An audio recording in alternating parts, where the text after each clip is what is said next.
ይመዝገብ የተባለው ውስጥ እኔም አለሁበት በጣም እና ጌታን እንባረካለን። እግዚአብሔር ስለረዳን ስለሁላችንም ጌታ በጎነትን ስላረገ ደግሞ ስለሰማነው ምስክርነት ገኒንም ስላጽናናቸው በእኛም ውስጥ እግዚአብሔር ፍቅሩን መግለጽ በቃ ይችል ዘንድ ጸጋውን ለኛ እግዚአብሔር ስለሰጠን ስሙ ለዘላለም የተባረከ ይሁን።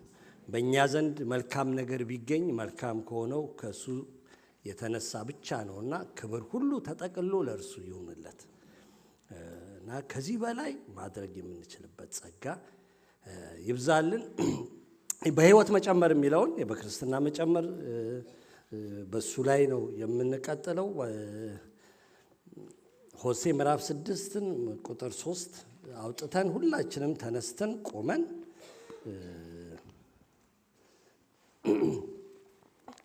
እሷን እናነብና ይሄ እግዚአብሔርን በማወቅ መጨመር የሚለውን ባለፈው የዛሬ 2 ሳምንት ከኮንፈረንሳችን በፊት የጀመርነው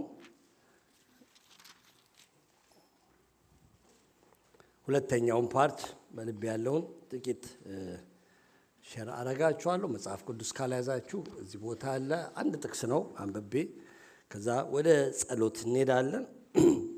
አብረን እናንብበው። 1 2 3 እንወቅ እናውቀውም ዘንድ እግዚአብሔርን እንከተል። እንደ ወገግታም ተዘጋጅቶ እናገኘዋለን። እንደ ዝናብም ምድርንም እንደሚያጠጣ እንደ መጨረሻ ዝናብ ይመጣል።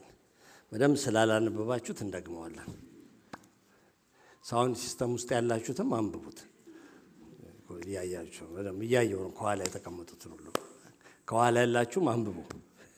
1 2 3 እንወቅ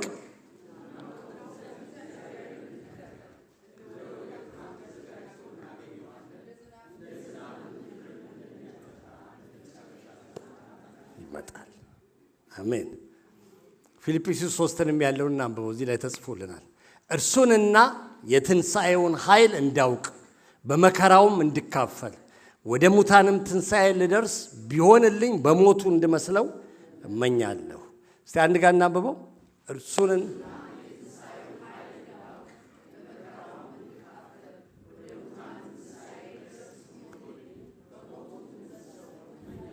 አሜን። የመጨረሻውን ቃል አስተዋላችሁታል? ድምጻችሁ ትንሽ ቀነስ አለብኝና በሞቱ ልንመስለው ነው። ልንሞት እኮ ነው። በኢየሱስ ስም ምናምን ካላችሁ እርሱን እንዳውቅ የሚለውን ሐሳብ የፈለኩት። እንጸልይ እስቲ። አባቶ ያስተምረን። በቤት መገኘት እንዴት ደስ ይላል። ስለሰማነው የደስታ ዜና ስለሰማነው ምስክርነት ሁሉ እናመሰግናለን። ሁሉ ከአንተ ዘንድ ሆነ። ኢየሱስ ምን እንላለን? የአንተ መሆናችን ክብራችን ነው፣ ውበታችን ነው፣ ጌጣችን ነው። ጌታ ሆይ የአንተ መሆናችን ደስታችን ነው። ስምህ ከዘላለም እስከ ዘላለም የተባረከ ይሁን። ስናመልክህ በመካከላችን ስለነበረው መንፈስ ተመስገን። በዚህ ስፍራ መንፈስ ቅዱስ ሆይ ስላለህ እናመሰግንሃለን። ና አንልህም፣ አለህ፣ እናመሰግንሃለን። በኢየሱስ ክርስቶስ ስም ጌታ ሆይ መኖርህ እስኪሰማን ድረስ መንፈስ ቅዱስ ሆይ ዳሰን፣ ንካን። ጌታ ሆይ በቃል ውስጥ ሕይወታችንን ፈውስ፣ ስጋችንን ፈውስ። አይኖቻችንን ክፈታቸው፣ ግለጣቸው። ጌታ ሆይ የልባችን አይኖች ተከፍተው ያንተን ክብር እናይ ዘንድ በኢየሱስ ክርስቶስ ስም ለመነ። ክብር ላንተ ይሁን። የጠላት ሥራ፣ የጨለማው፣ የአጋንንት የእግዚአብሔርን እውነት የእግዚአብሔርን ቃል የሚጋፉ መናፍስቶች ሁሉ በኢየሱስ ስም ይታሰሩ። የራሳችን መረዳት፣ ዕውቀት፣ ልምምድ ቢሆን በኢየሱስ ክርስቶስ ስም በዚህ በዘላለም በእግዚአብሔር ቃል ፊት የተዋረደ ይሁን። ጌታ ስምህ ለዘላለም ይክበር። እኔም መናገር የምችልበት ጸጋና ምሕረት ይብዛልኝ በኢየሱስ ክርስቶስ ስም አሜን።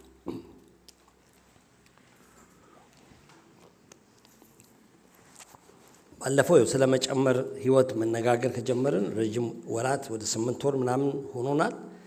9 ወር ገደማ እግዚአብሔርን ማወቅ፣ እግዚአብሔርን በማወቅ መጨመር በሚል ርዕስ መነጋገር ዛሬ ሁለተኛ ቀናችን ነው። ዛሬ እንቀጥለዋለን ያንን የጀመርነውን ሐሳብ ማለት ነው። ሐዋርያው ጳውሎስ ሆሴ ላይ ያለውን ሐሳብ ባለፈው ስለተናገርኩበት ዛሬ አልናገርበትም ጊዜም ለመቆጠብ እንዲመቸን። ግን ሐዋርያው ጳውሎስ የነፍሱን ጥማት፣ የሕይወቱን ዓላማ፣ የውስጡን ናፍቆት፣ የልቡን መሻት ለፊልጵስዩስ ቅዱሳን ሲጽፍላቸው እርሱን ማወቅ ነው ይላቸዋል። እግዚአብሔርን ማወቅ። ያው ፖል እናውቃለን፣ ጳውሎስ ድኗል፣ ያገለግላል። የእግዚአብሔር ነገር ብዙ ተገልጧል። ብዙ የእግዚአብሔርን ክብር አይተዋል። ብዙዎች በሱ ወንጌል አገልግሎት ወደ ጌታ መጥተዋል። አብያተ ክርስቲያናትን በየከተማው እየዞረ ተክሏል። ጌታ በጣም ተጠቅሞበታል፣ እየተጠቀመበትም ነው። ይህንን ደብዳቤ ሲጽፍ ብዙ በጣም የሚደንቅ መንፈሳዊ መረዳት አለው። የሚደንቅ መንፈሳዊ መገለጥ አለው። እሱ የተናገረው የጻፋቸው ጽሑፎች እግዚአብሔር የገለጠለት መገለጥ ለአሁን ላለን በሙሉ ከዛ በኋላ ላለውን የቤተ ክርስቲያንን ዳይሬክሽን በቃ የሰጠ አቅጣጫ ያስያዘ በጣም ትልቅ የእግዚአብሔር ባሪያ ነው። በጣም ግን ይህን ሁሉ በሕይወቱ አድርጎም እየሆነም አሁንም ጥማቴ እርሱን ማወቅ ነው ይላል። እርሱን ማወቅ ነው። ለምን ሲባል እግዚአብሔር ታውቆ ስለማያልቅ እግዚአብሔርን አውቄዋለሁ ስለማይባል ባለፈው ብያቸዋለሁ። እግዚአብሔርን ስለማወቅ ስንነጋገር እግዚአብሔር አይታወቅም፣ ከመታወቅ በላይ ነው። ስለዚህ እሱ የማይታወቅ አምላክ ነው ብለን ብንደመድመው ራሱ በቃ እውነት ነው፣ ትክክለኛ ነው፣ በቂ ነው፣ ስህተት አይደለም። ካወቅነው ስለ እግዚአብሔር ስናስብ ስለ እግዚአብሔር ካወቅነው ነገር ስለ እግዚአብሔር የማናቀው እንደሚበልጥ በጣም እርግጠኛው ነው። በጣም ስለዚህ ማናቀው ስለሚበልጥ ነው ሐዋርያ ጳውሎስ አሁንም ጥማቴ እርሱን ማወቅ ነው። እግዚአብሔርን ማወቅ ዶክትሪን ማወቅ አይደለም፣ ጥቅስ ማወቅ አይደለም፣ ስርዓትና ሕጎችን ማወቅ አይደለም፣ መዝሙር ማወቅ አይደለም፣ ይብን ማገልገልም አይደለም፣ ስለ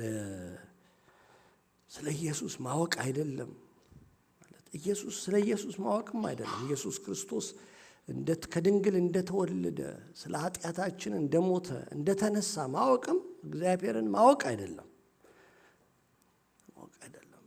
ባይ ዘ ዌይ ኢየሱስ ከድንግል እንደተነሳ እንደሞተ ከሙታንም ከመቃብርም እንደወጣ እናን ወደ ሰማይ እንዳረገ የሚያምኑ ነው ቤተ ክርስቲያንን የሚያሳድዱት፣ ብዙ ቅዱሳንን የጨፈጨፉት ከጥቂት ዓመታት በፊት ማለት ነው በሀገራችን። ማወቅ አይደለም። ይህንን የሚያውቁና የሚናገሩ ናቸው እኮ በኢየሱስ ስም የሐሰት ትንቢት እየተናገሩ ሰዎችን የጨረሱት በዘመናችን። እናውቃለን የሚሉ ተፈውሰሃል እያሉ ያልተፈወሰውን መድኃኒት አስጥለው ቤት ሲገባ በሳምንቱ በ15 ቀኑ ሰው ብዙ የሞቱ ቅዱሳን ያሉት። በኢየሱስ ስም መናገርም አይደለም ስለ ኢየሱስ ማወቅም አይደለም። እግዚአብሔርን ማወቅ ኢትስ ቬሪ ፐርሰናል ማለት ነው። እሱን ያወቅነው እውቀታችን ሕይወታችንን አፌክት ካደረገ ለውጥ ካመጣ አምልኳችን ላይ፣ አገልግሎታችን ላይ፣ ፍቅራችን ላይ፣ ትህትናችን ላይ፣ ቅድስናችን ላይ፣ ሕይወታችን ላይ ለውጥ ካመጣ በእርግጥ አውቀነዋል። ምንም ለውጥ ካላመጣ እግዚአብሔርን አውቀነዋል እያልን እንደ ድሮ የምናስብ ከሆነ፣ እንደ ድሮ የምንናገር ከሆነ፣ እንደ ድሮ የምንኖር ከሆነ፣ እንደ ድሮ በጥላቻ የምንሞላ ከሆነ፣ እንደ ድሮ ይቅር ማለት የሚከብደን ከሆነ በጣም እግዚአብሔርን እናውቀዋለን የምንሆን እውቀት ጥያቄ ምልክት ማድረግ በጣም ያስፈልጋል።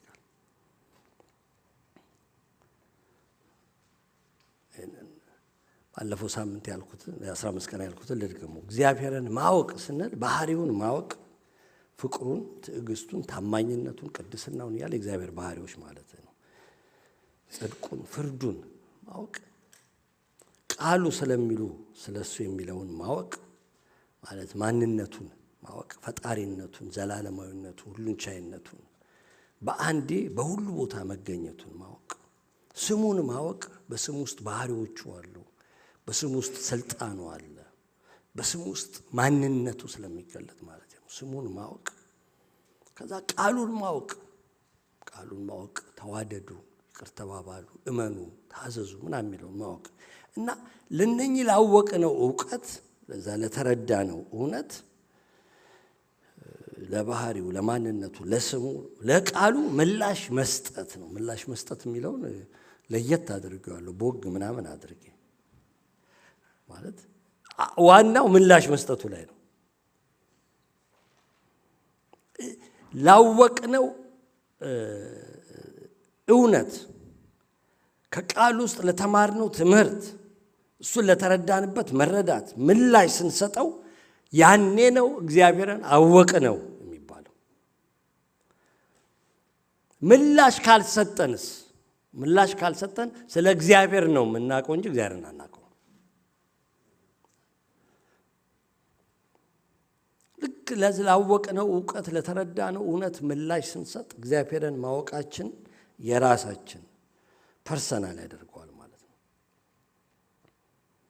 ስለዚህ ስለ እግዚአብሔርን ማወቅ ስንል ስለ እግዚአብሔር ማወቅ ሳይሆን ማለት የአይምሮ ነገር ማወቅ ሳይሆን በጣም በቃ በግል ማወቅ፣ ፐርሰናል ሪሌሽንሺፕ የሚባለው የግል ህብረት ከሱ ጋር ማድረግ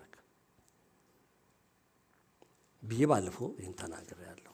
እና ባለፈው ስለ እግዚአብሔር ማወቅ በጣም ሰፊ ትምህርት ስለሆነ ሁሉንም መናገር ስለማይቻል ስለ ስሙ ነው መናገር የምፈልገው ብዬ የአዲስ ኪዳን ቅዱሳንን እና ከአዲስ ኪዳን የአዲስ ኪዳኑን ስም ወስደን ስለ ኢየሱስ ተነጋገርን።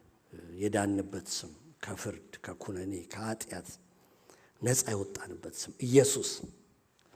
ኢየሱስ ልጅ የሆንበት ስም፣ ከእግዚአብሔር ጋር መለኮታዊ ህብረት አይደለ ሪሌሽንሺፕ ያገኘንበት ስም፣ ጸሎታችን የሚሰማበት የሚመለስበት ስም፣ በስሜ አንዳች ብትለምኑ ስልጣን ያገኘንበት ስም፣ በአጋንንት ላይ፣ በበሽታ ላይ፣ በሁኔታዎች ላይ ስልጣንን ሰጥቻችኋለሁ የተባልንበት ስም፣ የእግዚአብሔር መገኘቱ የፕሬዘንሱ ከእኛ ጋር እንዳለ እርግጠኛ የምነው በስሜ 2 እና 3 በተሰበሰባችሁበት የተባለ መንፈስ ቅዱስን የምንቀበልበት ስም፣ በስሜ የሚመጣው እርሱ መንፈስ ቅዱስ የተባለበት ብለን ስለ ኢየሱስ ላስት ታይም ተነጋገርን። ዛሬ በብሉይ ኪዳን ውስጥ ከተገለጡት የእግዚአብሔር ስሞች ውስጥ አንዱን ወስደን ጥቂት እንነጋገራለን። 2 ስሞች ላይ ላተኩር ነበር፣ ግን በቃ ጊዜ ሲፈጅብኝ አንዱ ላይ ብቻ እናተኩር ብዬ አሰብኩ። እና ያው ስሞች የብሉይ ኪዳን ስናነሳ ሁሉ ጊዜ ከአዲስ ኪዳን ጋር እናዛመዳቸዋለን፣ ከኢየሱስ ክርስቶስ ጋር እግዚአብሔር ወልድ ስለሆነ ማለት ነው። እግዚአብሔርን በማወቅ መጨመር ነው ዓላማዬ እንጂ እኔ እግዚአብሔርን ስሞች ማስተማር አይደለም።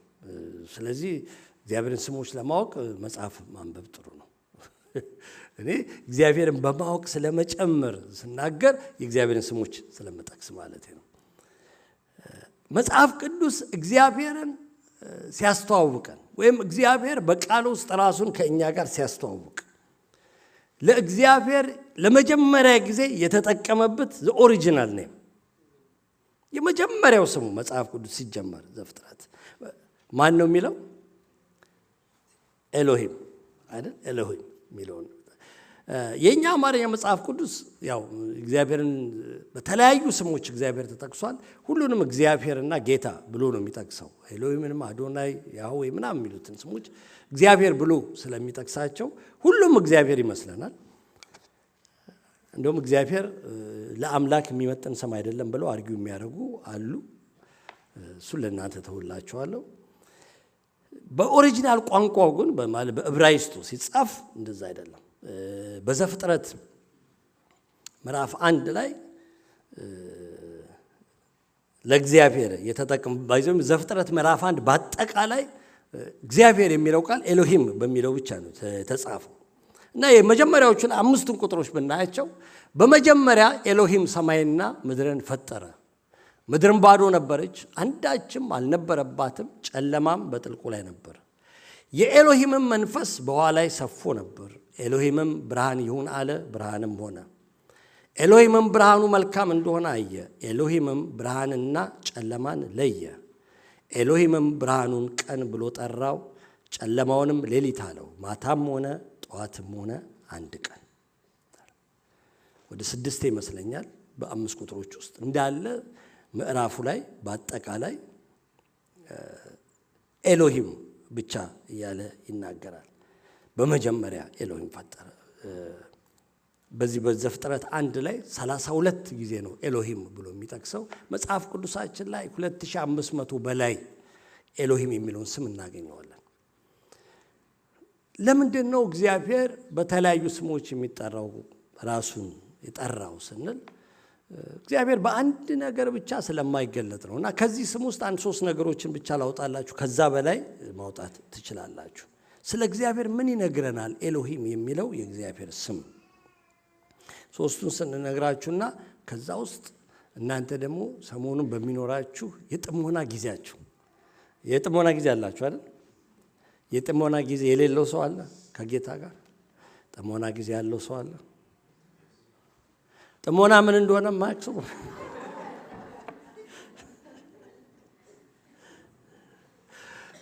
ከጌታ ጋር ጊዜ ስታጠፉ እውነት እንደገና እያጠናችሁ ምንድነው በዚህ ስም ውስጥ ያለውን ሚስጥርና ክብር ብላችሁ ከጌታ ጋር አጥፉማል። መንፈስ ቅዱስ የሁላችንም አስተማሪ ነው፣ አንድ ሰው አስተማሪ ብቻ ስላልሆነ። እኔ 3 ነገሮችን ላሳያችሁ። በመጀመሪያ ኤሎሂም ስላሴን ይገልጻል ወይም ስላሴን ሚስጥር ያሳየናል። ኤሎሂም የሚለው ቃል ብዙ ቁጥር መግለጫ ነው ማለት አማልክት እንደማለት ነው። አንድ አይደለም። ያው ኤል ሲንጉላር ነው፣ ኤሎሂም ፕሉራል ነው፣ የብዙ ቁጥር መግለጫ ነው። ለምሳሌ እሱና ነንሱ እንደሚባለው፣ አንተና እናንተ እንደሚባለው ማለት ነው። ምን ያህል እንደሆነ የእግዚአብሔር ፐርሰን አልተገለጠም፣ ግን ከአንድ በላይ እንደሆነ የመጀመሪያው የመጽሐፍ ቅዱስ ምዕራፍ 1 ቁጥር 1 ይገልጽልናል። የሚገርመው ኤሎሂም የሚለው ቃል የብዙ ቁጥር መግለጫ ቢሆንም ሲነገር ሲጻፍ ግን እንደ አንድ ነው የተጻፈው። የሥላሴን አንድነትና ሶስትነት ሲያሳየን ማለት ነው። በመጀመሪያ ኤሎሂም ሰማይና ምድርን ፈጠረ ይላል እንጂ ፈጠሩ አይልም። በሁሉም ፍጥረት ላይ እንዳለ ምዕራፍ 1ን ስታነቡት ይህንኑ ነገር ነው። ፈጠረ ኤሎሂም ፈጠሩ ብሎ አንድም ቦታ አይናገርም። ፈጠረ እያለ አንድነታቸውን ሶስትነታቸው ሶስት መሆናቸው አዲስ ኪዳን ላይ ነው በደንብ መገለጡ እየጨመረ ሲመጣ የምናየው። ግን ፈጠሩ ሳይል ፈጠረ እያለ ይጠቅስና ቁጥር 26 ላይ ኤሎሂምም አለ ይላል። ብዙ ቁጥር ነው። ኤሎሂምም አለ ምንና ሰውን በመልካችን ሲል ብዙ ቁጥር እንደሆነ እናያለን። እግዚአብሔር ሲናገር፣ ስላሴዎች ሲናገሩ በመልካችን ብዙ ቁጥር እንደ ምሳሌያችን፣ አሁንም ብዙ ቁጥር እንፍጠር፣ እኛ እንፍጠር። አሁንም ብዙ ቁጥር ነው። የባህር ዓሦችን፣ የሰማይ ወፎችን፣ እንስሳትን፣ ምድርን ሁሉ በምድር የሚንቀሳቀሱትን ሁሉ ይግዙ። ኤሎሂምም አሁንም ብዙ ቁጥር ነው። ሰውን በመልኩ፣ እዚህ ላይ ደግሞ ሲንጉላር ይሆናል። በመልኩ ፈጠረ። ፈጠረም ሲንጉላር ነው፣ አሁንም አንድ ነው። በእግዚአብሔር መልክ ፈጠረው፣ አሁንም አንድ ነው። ወንድና ሴት አድርጎ ፈጠራቸው ማለት በብዙ ቁጥር ቢጠራም አምላካችን አንድ አምላክ ነው እንጂ እኛ 3 አማልክት አናመልክም።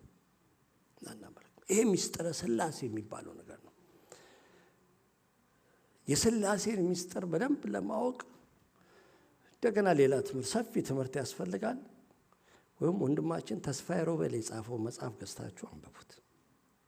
ለእስራኤል የተሰጠውም ትእዛዝ በጣም ይሄንን ነው የሚያስረግጠው አይደል?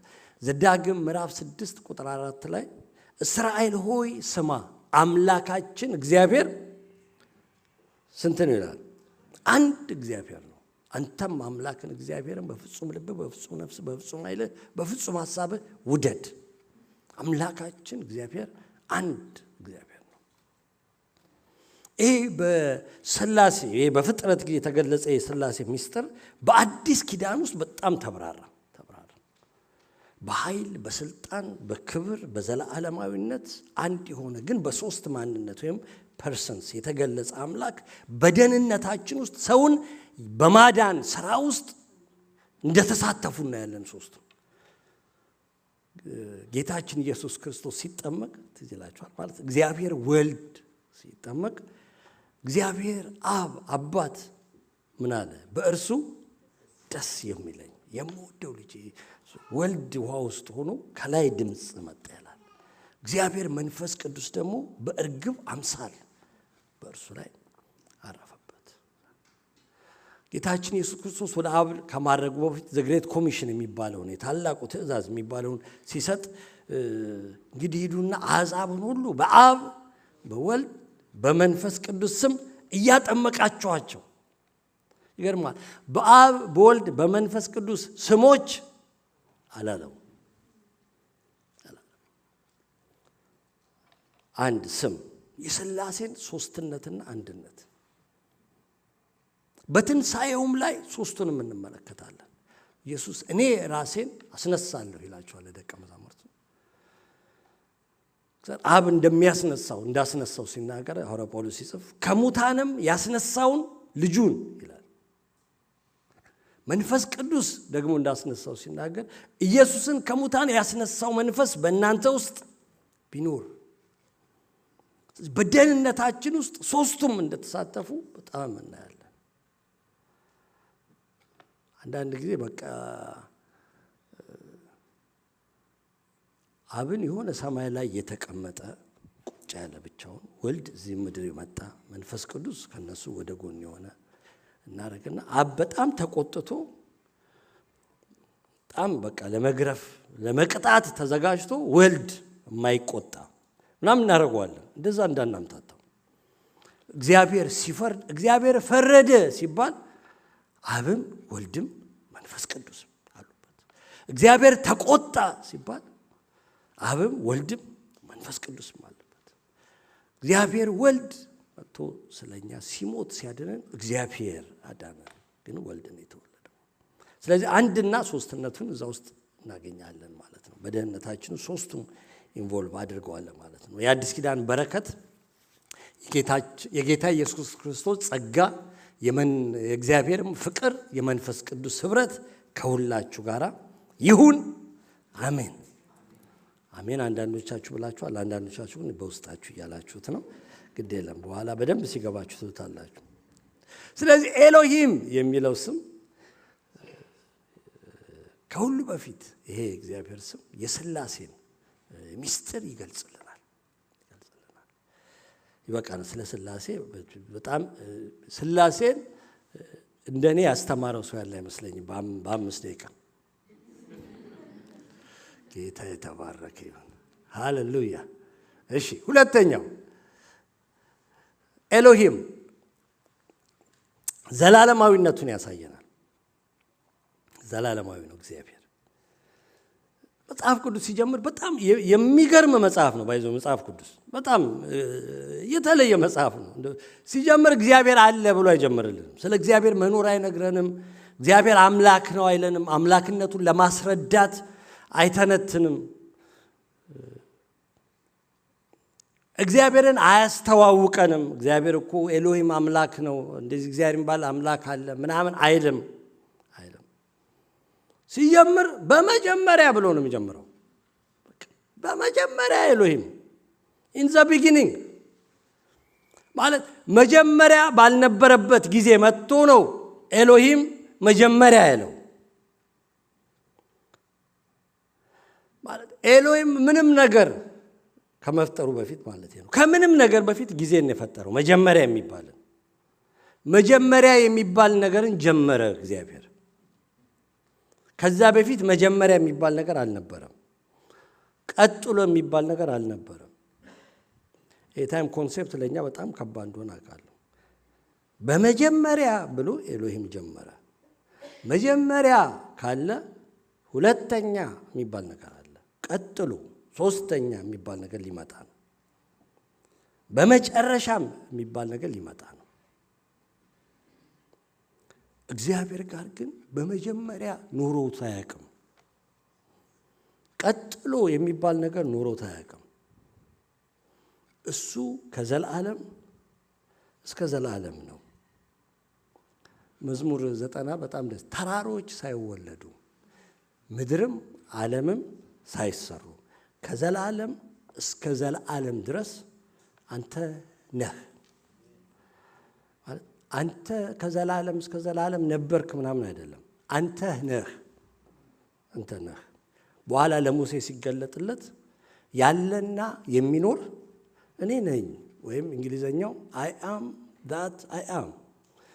I am ላከኝ በላቸው ማለት I was and I will be አይባልም። እግዚአብሔር ነበረ ደግሞ አይደለም። እሱ ሁሉ ጊዜ I am ነው።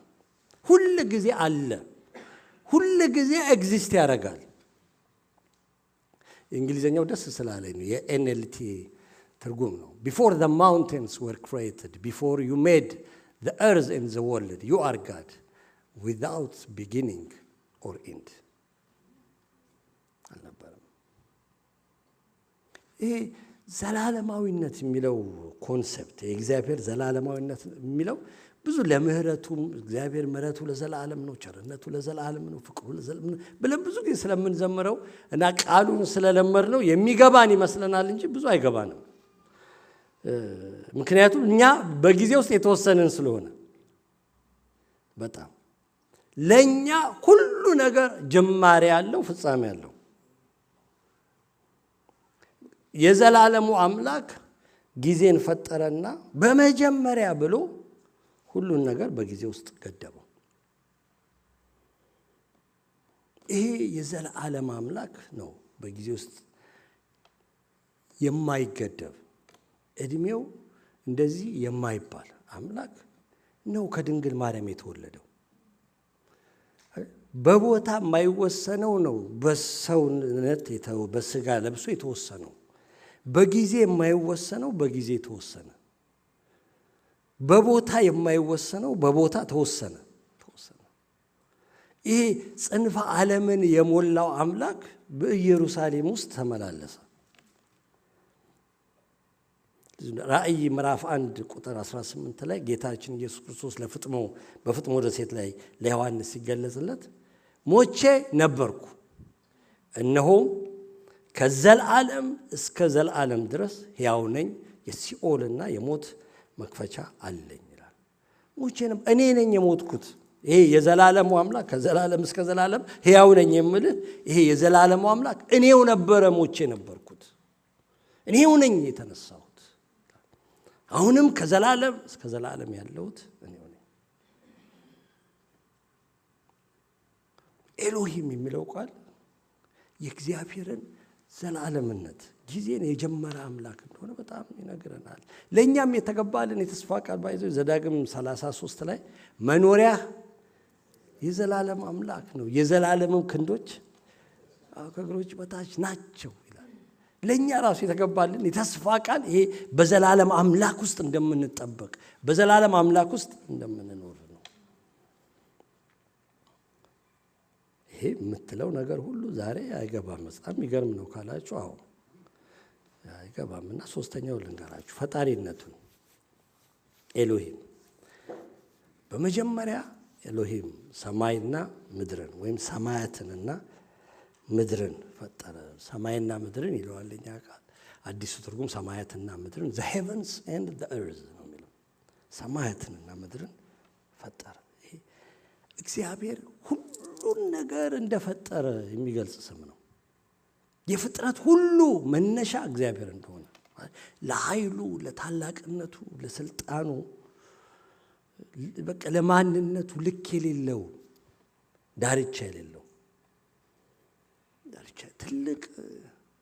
ትልቅ አምላክ ነው። ብዙ ጊዜ የእግዚአብሔር ትልቅነት የሚገባን ይመስለናል፣ ግን አይገባንም።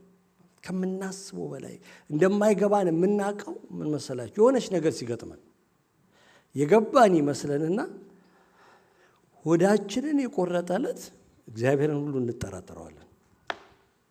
አይመልስም እንዴ? የሆነ ችግር፣ የሆነ ሐዘን፣ የሆነ መከራ ሲደርስብን በቃ ትልቅ ነው ማለት ሰማይና ምድርን ፈጠረ። በጣም ለምለም ነው አለ። ሰማይና ምድርን ፈጠረ ለኛ ተራቃል ነው በቃ እናውቀዋለን። ደግሞ በቃሉ ነው እኮ ፈጠረ የሚለው። እናንተ በቃል እንዴት ይፈጠራል? እግዚአብሔር የዘላለም በጊዜ ያልተገደበ አምላክ፣ ስፍራ የሌለው አምላክ፣ በዚህ ቦታ ይቀመጣል የማይባል አምላክ በዚህ በዘላለም ውስጥ አንድ ቀን በመጀመሪያ ብሎ ጀመረ። ሊጀምር ፈለገ አዲስ ነገር እና መጀመሪያ አለ። ዛሬ እስቲ መጀመሪያ ነው አለ እና ጊዜን ጀመረና ፍጥረትን ሲሰጣ ምድር ትሁን አለ። ምድር ምን አለ ይችላል? በእውነት ግን ይሄን ታምኑታላችሁ? ማለት ሳይቀጠቅጥ የሆነ ድንጋይ ሳይሰበስብ ከዚህና ከዛ ሳያመጣ ቃል ሲናገር ብትና ምድር እኮ ነች። ምድር ማለት ምድር ነች። 9 ቢሊዮን ሕዝብ የተሸከመች ይች ምድር ዘረጋት እና ከምንም ውስጥ ነው የወጣችው። ለነገሩ ሳይንቲስቶች አሁንም እንደዛ እያሉ ነው። ከሆነ ነገር ውስጥ ነው። ዘ ቢግ ባንግ ቲዮሪ ባይዘው እሱ ነው አይደለም የሚለው ቡም ብሎ ፈነዳ ምናምን ይላሉ። አሁን እግዚአብሔር ነው ቢግ ባንግ ያለው ብለዋል አንድ በጣም በቃ ፈጠረው እግዚአብሔር ይህችን ምድር። አይገርምም? በቃ ፈጠረው። ፀሐይ ትሁን አለ እና የነደደች ነገር ተሰራች። ማለት እሳተ መለኮት አትባልም እሷ እንደ መለኮት ስለማታቃጥል ማለት ነው። ማንም ሰው ፀሐይ ጋር ምንም አይቀርብም። የእኛን ምድር ግን አያችኋት? ሶስተኛዋ ብሉ ነገር ያለችው ቀረብ ያለችው በጣም የምታምር አሜዚንግ። እንግዲህ እግዚአብሔር ለህይወት ብሎ የሰራት ማለት ኤቭሪ ፕላኔት ህይወት ያለው ነገር ሊኖርበት አይችልም። እንደኛ አይነት ህይወት ያለው እሱን አውቀውታል ሳይንቲስቶችም። ለህይወት እንድትመች አድርጎ የሰራት ይችን ብቻ ነው። ማርስ ላይ ብንሄድ፣ ጁፒተር ላይ ብንሄድ፣ ቪነስ ላይ ብንገባ ሰው ሊኖር አይችልም። የሚገርም አምላክ ነው። አመጣጥኑ፣ ሙቀቷን አመጣጥኑ፣ ርቀቷን መጥኑ።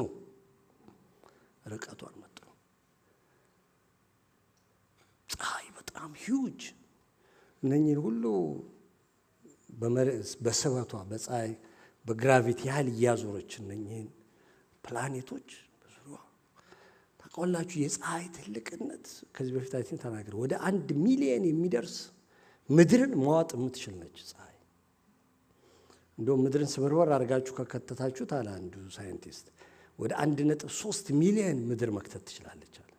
ግን እንዲሁ ከደረደራችኋት 1 ሚሊዮን how huge the sun is አላት እግዚአብሔር። እግዚአብሔር ትልቅ ነው። ትልቅ ስለሆነ ነው። እና ተሽከርከሪ አላት ምድርን በፀሐይ ዙሪያ። በጣም ትበራለች ፀሐይ ምድር 67,000 ማይል በሰዓት ትበራለች። ታውቃላችሁ? ቀጥ ብላ ቆመች ነው የሚመስለን እኛ ስለማንንቀሳቀስ። እየተሽከረከርን ነው፣ አልዞረብንም እንጂ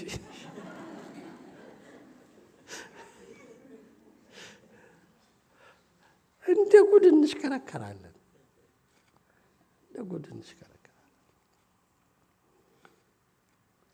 አንድ ዓመት ይፈጅባታል እንደዛ እየበረረች ፀሐይን እየዞረች 67,000 ማይል ፐር አወር ማለት አስቡት እንግዲህ 67,000 ከዚህ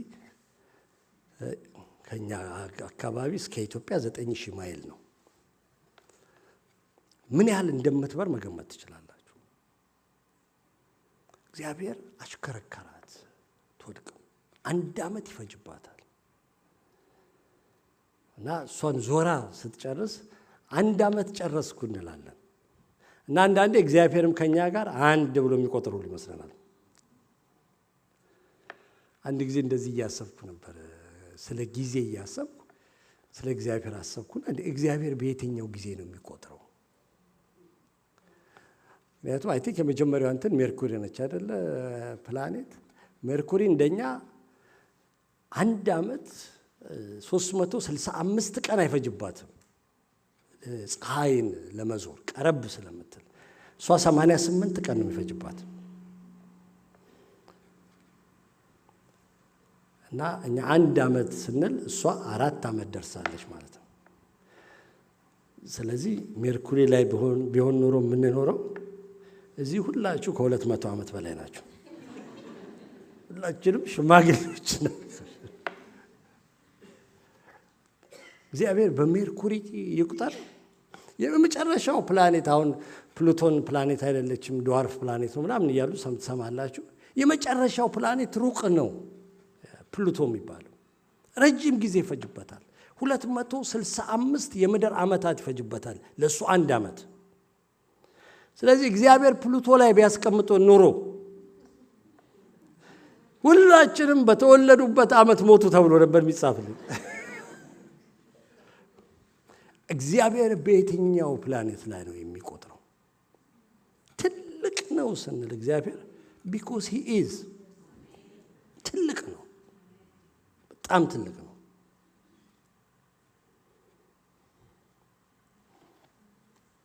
ሌላ ፒክቸር ላሳያችሁ። ይሄኛው የሚልኪ ዌይ የሚባለው ነው። ዩ አር ሂር የምትለው ናቸው በሙሉ እነኚህ ፒክቸሮች ያነሳኋቸው ናሳ እንትን ላይ ነው። ስለዚህ ናሳ ዌብሳይት ላይ ገብታችሁ ከዚህ በለጠ ብዙ ታገኛላችሁ። ያቺ ቢጫዋ ትታያላችሁ፣ ምድር አይደለችም፣ ፀሐይም አይደለችም። ፀሐይና 9 የሶላር ሲስተም ናቸው። 9 ሚልኪ ዌይ የሚባለው ጋላክሲ ውስጥ ስንገባ ይጠፋሉ። ለምን ስናባል ሚልኪ ዌይ ጋላክሲ ወደ 100 ቢሊዮን ስታሮች አሉት።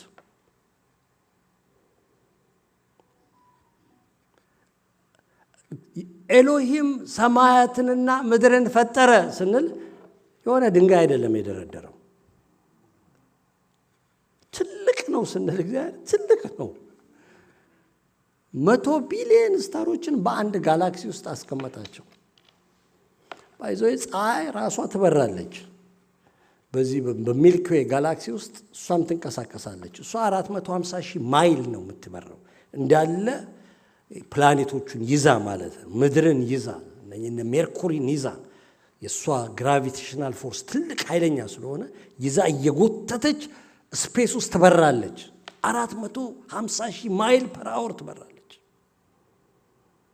ብዙ ሚሊዮን ዓመት ይፈጅባታል ይሄንን ጋላክሲ ለመዞር። አይ ቲንክ 400 ሚሊዮን ነው 500 ሚሊዮን ዓመት ይፈጅባታል። እና ይሄንን ስትጨርስ ትፈነዳለች ይላሉ። እንደሱ አይነት ትንቢት ያስቀኛል። ምክንያቱም እኔም ልተነብዩት መማሪያ አያስፈልገኝም። ከ400 ሚሊዮን ዓመት በኋላ የሚሆነውን ነገር ለመተንበይ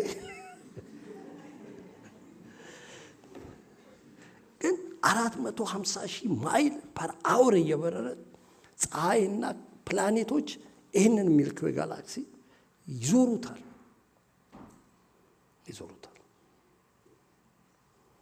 ወደ 100 ቢሊዮን። እነኚህን ሁሉ እግዚአብሔር በቃሉ አምላካችን ትልቅ አምላክ ነው ልላችሁ ነው።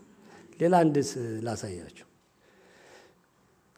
ይሄኛው አንድሮሜዳ የሚባል ልክ ከሚልኪ ዌይ ጋላክሲ ቀጥሎ ያለው ጋላክሲ ማለት ነው። በጣም ትልቅ ነው።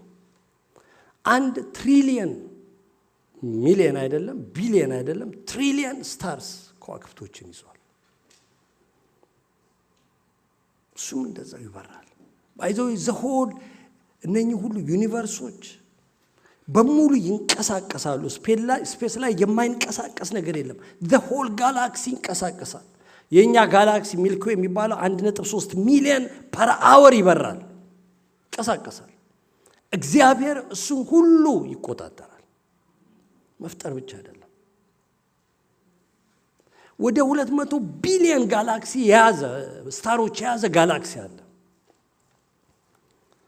እንደዛ እያልኩ ብቀጥል ያደክማቸዋል። ግን ይህን ፒክቸር ብቻ ላሳያችሁ። እነኚህ የምታያቸው ከዋክብቶች አይደሉም። እነኚህ በሙሉ የምታያቸው ጋላክሲዎች ናቸው። ስለዚህ 100 ሚሊዮን 100 ቢሊዮን 500 ሚሊዮን 40 ሚሊዮን ምናምን ስታሮች የያዙ እያንዳንዱ ትልልቅ ጋላክሲ ነው። እግዚአብሔር ፈጣሪ ነው ስንል ይህንን ሁሉ ፈጥሯል። እኛ ከምድር ቀና ሳንል ነው እግዚአብሔርን የምንዳፈረው። ሰዎች ሲዳፈሩ ያሳዝናል። ቮዬጀር የምትባለው ስፔስ ሺፕ ያው ተጉዛለች ከኛ። እሷ ነች ረጅም ቮዬጀር 1 የምትባለው በ1977 የተላከች አለች ስፔስ ሺፕ እና ፎቶ ብዙ ተልካለች። በጣም ተልካ ርቀት ሄዳለች። ወደ 15 ቢሊዮን ማይልስ ሄዳለች። ስለዚህ ከኛ ሶላር ሲስተም ወጣለች እሷ። እና ከኛ ሶላር ሲስተም ከማለት ከመጀመሪያው ከዚህኛው ለመውጣት ወደ 40 ምናምን 2012 ላይ ነው የወጣችው። ስለዚህ ወደ 35 ዓመት ገደማ ፈጅቶባታል ከዚች ለመውጣት። ተው ጋላክሲያችን ውስጥ ገና ምንም አደርስም።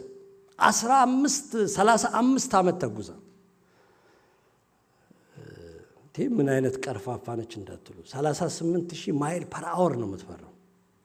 ማለት ከዚህ ኢትዮጵያ በ15 ደቂቃ ነው የምትደርሰው። እኛ 18 ሰዓት የምንፈጅበት ማለት ነው። ቮዬጀር 1 የምትባለው እንደዛ እየተጓዘች 35 ዓመት ፈጀባት ከዚች ሲስተም ወጣ ለማለት። እና ዳር ላይ ከሶላር ሲስተም ዳር ላይ ሆና አሁን ፎቶ እየላከች ነው። በጣም የሚደንቁ የሚገርሙ ፍጥረቶች የሰማያዊ ከዋክብትን ትልካለች። ኢዮብ 36:26 ላይ እግዚአብሔር ታላቅ ነው እኛም አናውቀውም ይላል። አናውቀውም እግዚአብሔር ከመታወቅ ያልፋል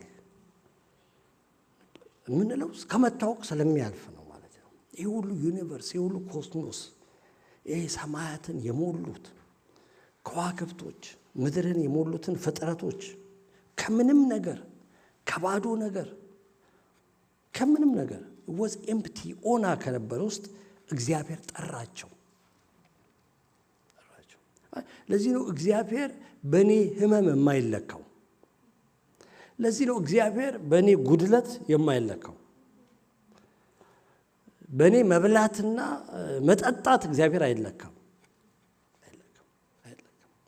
ከምንም ነገር ውስጥ እግዚአብሔር ፍጥረትን አወጣ፣ ስርዓትን አወጣ። በሙሉ እነኚህ ሁሉ በስርዓት ነው የሚጓዙት። ካን ኢማጂን በስርዓት ባይሄዱ አንዱ ፕላኔት አንዱን ቢገጨው እኮ ድምጥማጣችን ነው የሚጠፋው። ትንሽ ወደ ፀሐይ ጠጋ ብንል ያው ቀላልጠን እናልቃለን። በስርዓት ውበትን አወጣ፣ ህይወትን አወጣ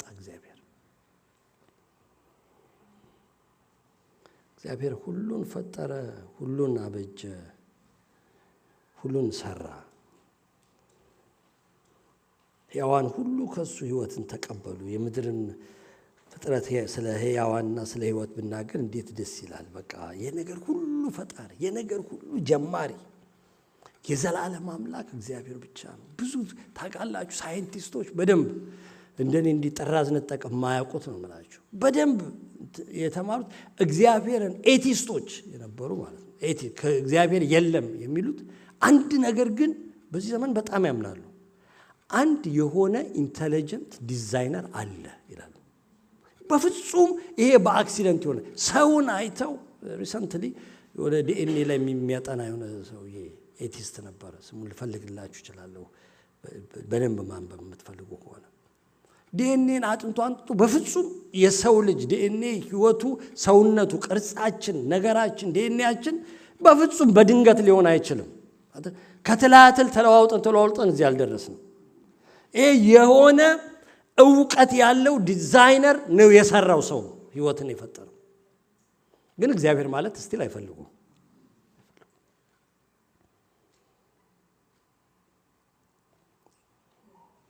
እግዚአብሔር ራሱን ሲያስተዋውቀን በመጀመሪያ እንድናውቅለት የፈለገው እግዚአብሔር የሁሉ ነገር ፈጣሪ፣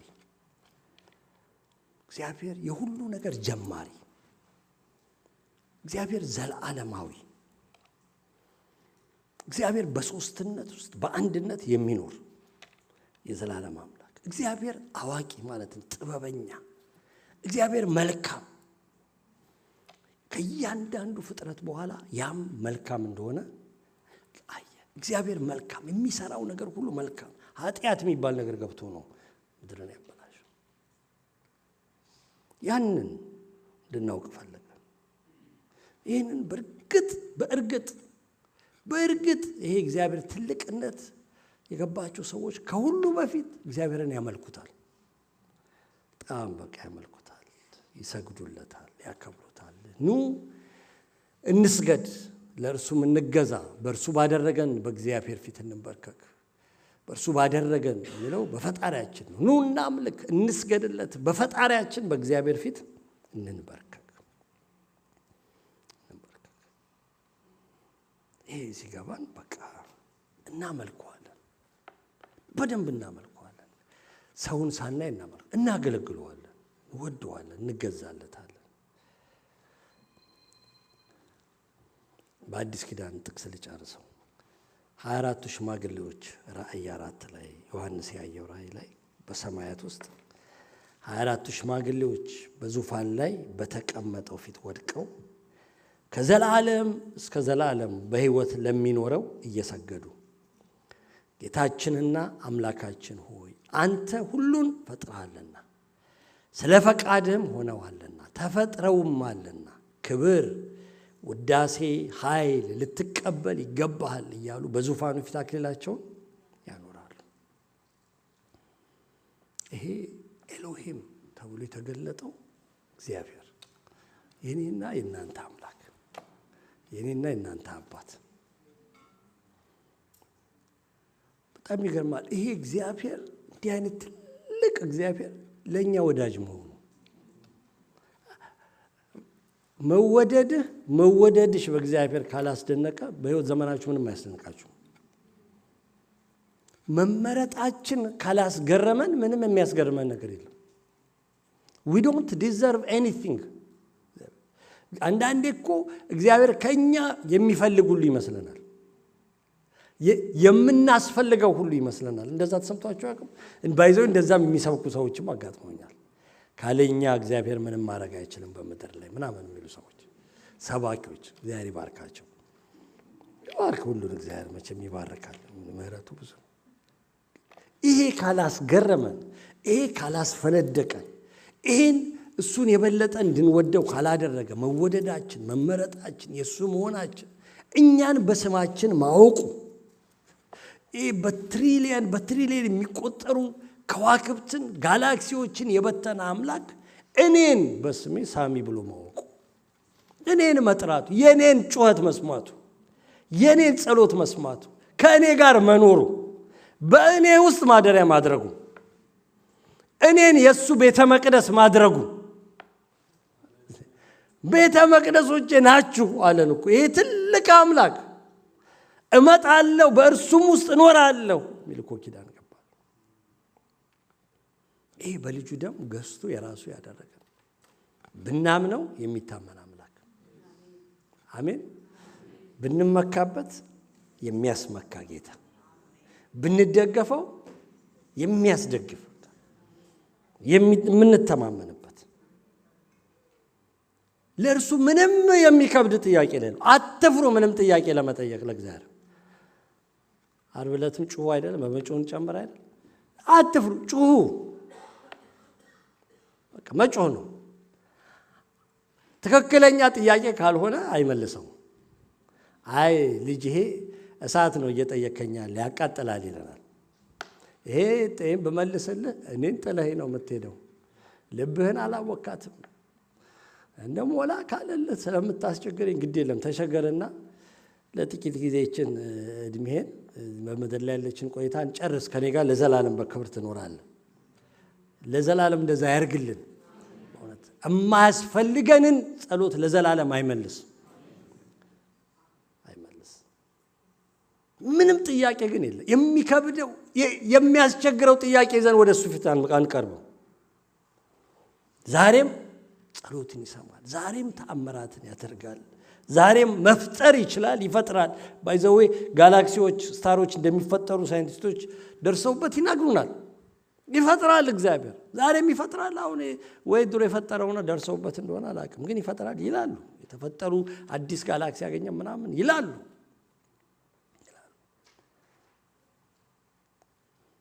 በመጀመሪያው ሳምንት እንደተናገርኩት እግዚአብሔር እንድናቀው መብት ሰጠን።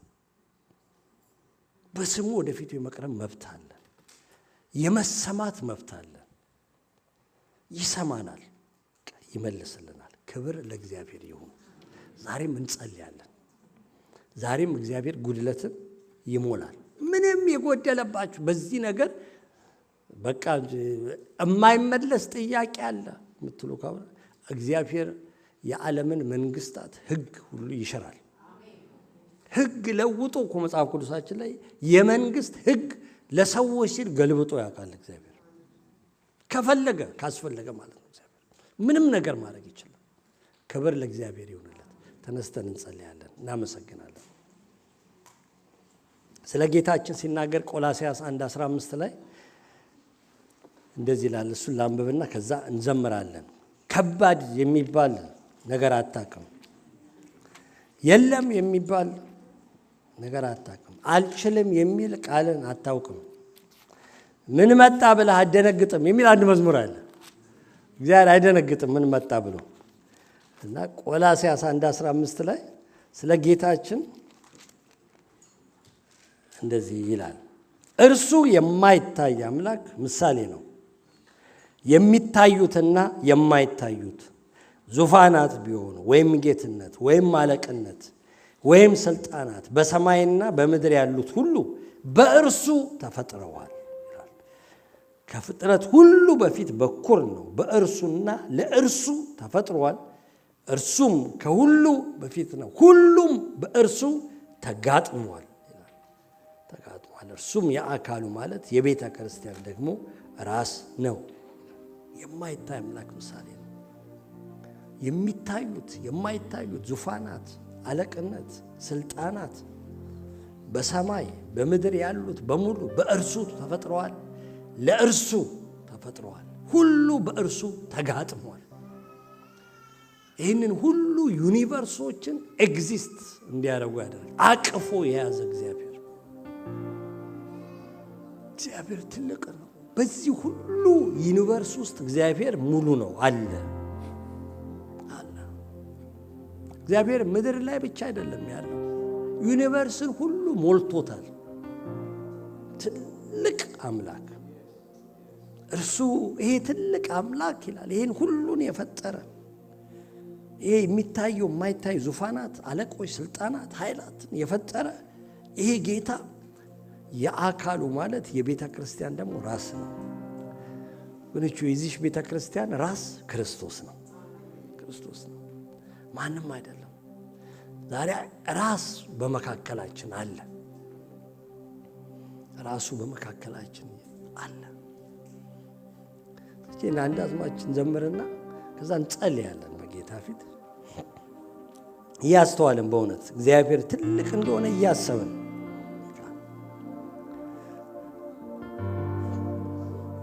ትልቅ ነህ አንተ፣ ኃያል አንተ፣ ልዩ ነህ አንተ ደግሞ